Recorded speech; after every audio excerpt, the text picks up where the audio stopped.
দেশ গড়তে জুলাই পদযাত্রা কর্মসূচি চলছে। আমরা এই জুলাই মাস জুড়ে 64টি জেলায় পদযাত্রা করব। সেই জেলা উপজেলার গ্রামের মানুষের সাথে আমরা কথা বলবো।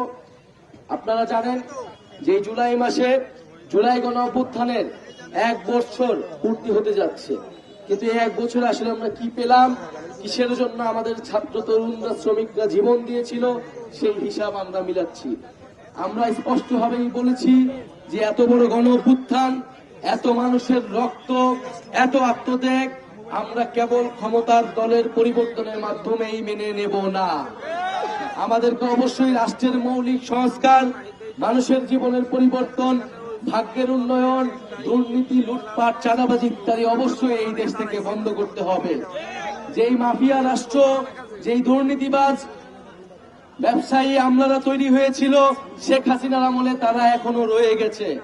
ফলে তাদের বিরুদ্ধে সরকারকে অবশ্যই কঠোর হইতে হবে এবং জাতীয় নাগরিক পার্টি সেক্ষেত্রে এই ফ্যাসিবাদী যে ব্যবস্থা ছিল তার বিরুদ্ধে লড়াই চলমান রাখবে। আপনারা জানেন গত 50 বছরেও এই উত্তরবঙ্গের যে প্রান্তের জেলাগুলো রয়েছে, কুড়িগ্রাম, লালমনিরহাট, সেই জেলার কোনো বিশেষ উন্নয়ন হয় নাই। কিন্তু গত 16 বছর আমরা কেবল উন্নয়ন আর উন্নয়ন শুনছি। আমরা ভেবেছিলাম যে লালমনিরহাটে এসে থেকে আমরা সেই শেখ হাসিনার উন্নয়ন কিছুটা হলেও দেখতে পারবো, কিন্তু দুঃখের বিষয়